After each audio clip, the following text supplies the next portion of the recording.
Good morning student. अब जो है हम चरों के अज्ञात गुणांक का मान पता करना सीखेंगे। तो देखिए, चरों का अज्ञात गुणांक, इसका मतलब क्या है? चर क्या होती है? चर जो है, जो अक्षर संख्याएं होती है उसे क्या कहते हैं? चर कहते हैं। तो चर के साथ में जो अज्ञात गुणांक है ना, जैसे कि यहाँ पास एक के है, ये के क्या है? इस चर वाई के साथ में गुणा के रूप में है। तो इस के का मान जो है क्या होगा, वो जो है हम निकालना सीखेंगे। ठीक है समझ में? इसे क्या कहेंगे? इसे जो है अज्ञात गुणांक कहेंगे। ठीक, तो हम जो है जो चर के साथ में जो भी अज्ञात गुणांक है, यहाँ जैसे कि यहाँ पास के है, इसका मान क्या होगा ये जो है निकालना सीखेंगे। ठीक, तो देखिए प्रश्न में क्या दिया हुआ है, के किस मान के लिए दिए गए समीकरण निकाय का अद्वितीय हल होगा। ओके, तो जब इस प्रकार से प्रश्न जो है आपको दिया गया रहेगा तो इसे कैसे हल करना है, इसे जो है समझते हैं। तो देखिए, यहाँ पास हमें क्या करना है, यहाँ पर जो है हमें के का मान निकालना है, जिसके लिए इस समीकरण का क्या होगा? अद्वितीय हल होगा। ठीक है, तो देखिए समीकरण एक क्या दिया हुआ है, एक्स माइनस के वाई बराबर 2। तो 2 को मैं इस सब, हाँ, बराबर 2। ओके, यहाँ पर जो है a1 का मान क्या होगा? तो देखिए एक्स के साथ किसका गुणांक है? किसी का नहीं है, मतलब किसका है? एक का है, तो यहाँ होगा 1। b1 का मान क्या होगा? तो b1 का मान होगा k, क्योंकि इस y के साथ में k का गुणांक है ना, तो b1 का मान होगा k। c1 का मान क्या होगा? 2 होगा। ठीक है, इसी प्रकार से जो समीकरण 2 है, 3x प्लस 2y बराबर -5, यहाँ पर a2 का मान कितना होगा? तो a2 का मान होगा 3। b2 का मान कितना होगा? तो b2 का मान होगा 2। और c2 का मान क्या होगा? तो c2 का मान होगा -5। ओके, तो चूंकि हमें क्या करना है, निकाय का अद्वितीय हल होगा, ये याद करनी है।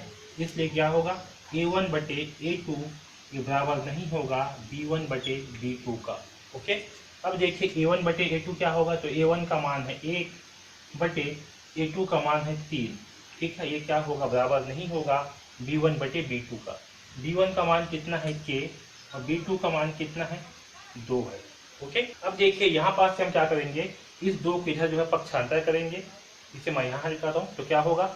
2 का गुणा जो है इस ऊपर के साथ होगा, यानी कि के डज नॉट बराबर होगा 1 इंटू 2 बटे 3। ठीक है, तो के बराबर नहीं होगा 2 इंटू 2 और बटे 3, यानी कि ये जो के है इसका मान क्या होगा?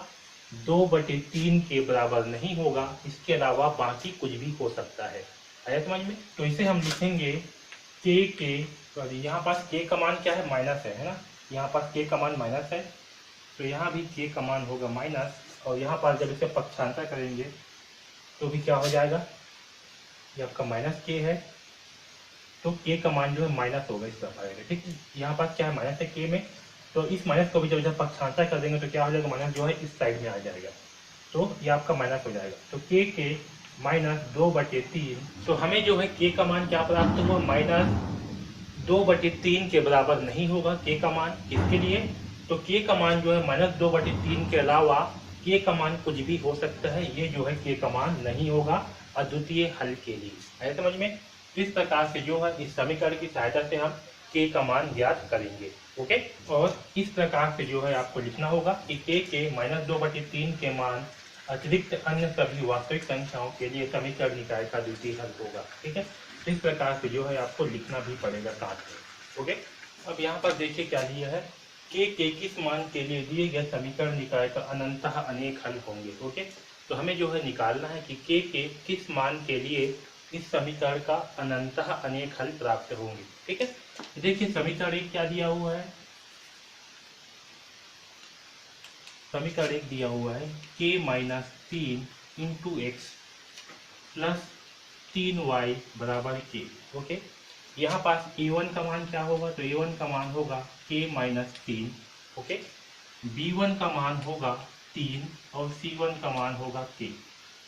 ठीक है, इसी प्रकार से kx प्लस ky बराबर 12 से a2 का मान क्या होगा? तो a2 का मान होगा k, b2 का मान होगा k और c2 का मान होगा 12। तो चूंकि हमें क्या करना है, हमें जो है निकालना है कि समीकरण निकाय का अनंतः अनेक हल प्राप्त होंगे। तो अनंततः अनेक हल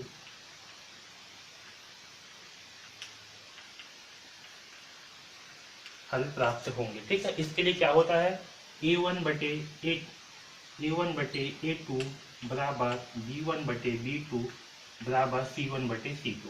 ओके, अब देखिए यहाँ पास A1 क्या है, तो A1 का मान है K-3, A2 का मान है K बराबर B1 का मान है 3/B2 का मान है K बराबर C1 का मान है K और C2 का मान है 12। ओके, अब देखिए यहाँ पास क्या है, K-3/K बराबर 3/K बराबर K/12। ओके, यहाँ से जो है हमें K का मान निकालने हैं। तो देखिए सबसे पहले क्या करेंगे, हम इन दोनों का जो है तुलना करेंगे, इसका और इसका। ठीक है, तो चलिए इसे जो है हल करते हैं। तो 12 को जब पक्षांतर करेंगे तो क्या होगा, 12K-3 बराबर K को यहाँ पर दे देंगे तो क्या होगा, K×K। ओके, तो देखिए यहाँ पास क्या होगा, 12 × K तो होगा 12K, और 12 × -3 क्या होगा, तो 12×3 = 36 तो होगा -36 बराबर K×K तो ये होगा K का वर्ग। ठीक है, अब देखिए यहाँ पास इसे जो है पक्षांतर करते हैं तो क्या होगा, K का वर्ग। ठीक है, तो 12K जब इस तरफ आएगा तो क्या हो जाएगा, -12K, ये -36 जब इस तरफ आएगा तो क्या हो जाएगा, +36, और इस साइड में क्या बचेगा, इस साइड में जो आपका 0 बचेगा। ठीक है, इसे लिखेंगे 0 तरह से। ओके, अब देखिए यहाँ पास क्या है, -12, इसे क्या करेंगे, अब दो भागों में तोड़ेंगे। ओके, तो ये -12 को दो भागों में तोड़ने के लिए क्या करेंगे, पहले 36 का गुणांक, 36 और इस K का गुणांक, इस K का गुणांक क्या है 1, इसका जो है आपस में गुणा करेंगे। यहाँ पास A का मान कितना होगा 1, B का मान क्या होगा -12, C का मान होगा 36। तो पहले क्या करेंगे, हम AC का मान निकालेंगे। ठीक है, तो AC का मान क्या होगा, 36 × 1 यानी कि 36 ही आएगा। ओके, अब इस 36 को जो है ऐसे दो भागों में तोड़ना है कि आपस में गुणा करने पर 36 प्राप्त हो और जोड़ने या घटाने पर -12 प्राप्त हो। तो क्या करेंगे, 36 का जो है हम अभाज्य गुणनखंड निकालेंगे। तो देखिए 2 18 होता है 36, 2 × 18, 3 × 9 और 3 × 3।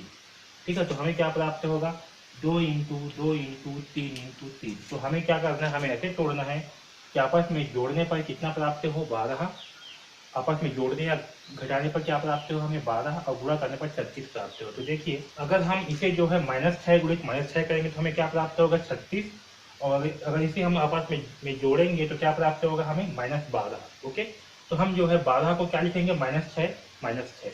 ठीक है, तो यहाँ होगा K का वर्ग -6K -6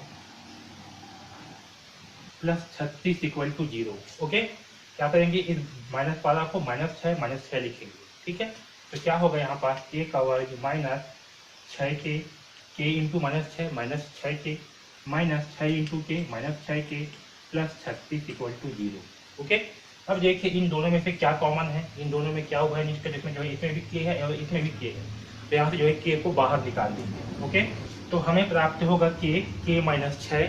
ओके, और यहाँ देखिए इन दोनों में क्या कॉमन है, तो इन दोनों में जो है आपका क्या है, -6 × K है, और यहाँ पास हम क्या लिख सकते हैं, 36 को 6 × 6 लिख सकते हैं। ओके, तो यहाँ से क्या कॉमन आ जाएगा, यहाँ से भी 6 कॉमन जो है आ जाएगा। तो यहाँ जब यहाँ से 6 जो है कॉमन निकालेंगे, ठीक है, यहाँ पास जो है मैं -6 जो है कॉमन निकालूंगा तो क्या होगा, यहाँ पास 6 बचेगा। ठीक, तो यहाँ पास इसे मिटा दे रहा हूँ। तो जब यहाँ से -6 निकालेंगे बाहर तो क्या बचेगा, यहाँ बचेगा K और यहाँ बचेगा -6। यहाँ पास -6 क्यों बचेगा, क्योंकि जब -6 × -6 होगा तो हमें क्या प्राप्त होगा, +36 प्राप्त होगा। ठीक है, इसलिए यहाँ पास क्या होगा, -6। ठीक है, अब देखिए यहाँ पास क्या होगा, K -6 जो कोष्टक में है उसे एक बार लिखेंगे और जो कोष्टक के बाहर है उसे भी एक साथ लिखेंगे। तो K -6 ओके बराबर 0। तो यहाँ से जो है K का मान क्या होगा, K का मान जो है हमें K -6 बराबर 0, यानी कि K का मान क्या प्राप्त होगा, 6। ओके, तो यहाँ से K का मान कितना आया, K का मान जो है 6 प्राप्त हुआ। ओके, अब देखिए यहाँ पास एक बार इसे और हल करते हैं। अब यहाँ देखिए इसे जो है लेते हैं 3/K बराबर K/12। क्या है, 3/K बराबर K/12। ओके, तो इसे हल करते हैं। तो 12 गुणा किससे होगा, 3 के साथ होगा, तो 3 × 12 बराबर K × K, यानी कि K का वर्ग। ठीक है, तो जब इस वर्ग की पक्षांतर करेंगे तो हमें K का मान क्या प्राप्त होगा, ये कितना होगा, 12 के 36 हो जाएगा, तो ये होगा वर्गमूल 36। ओके, वर्गमूल 36, और यहाँ से K का मान क्या प्राप्त होगा हमें, +- 6। 36 को हम क्या लिख सकते हैं, 36 को हम लिख सकते हैं 6 इंटू 6।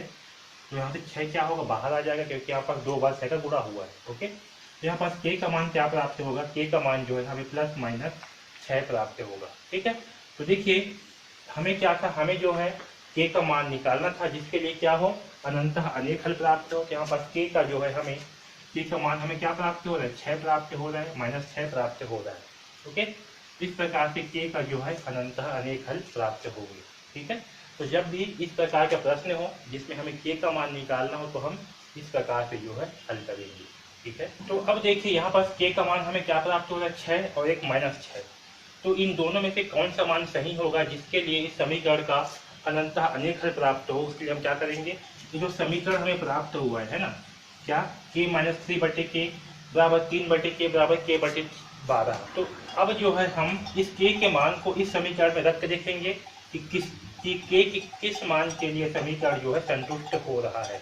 तो चलिए सबसे पहले जो है 6 को रख करके देखते हैं।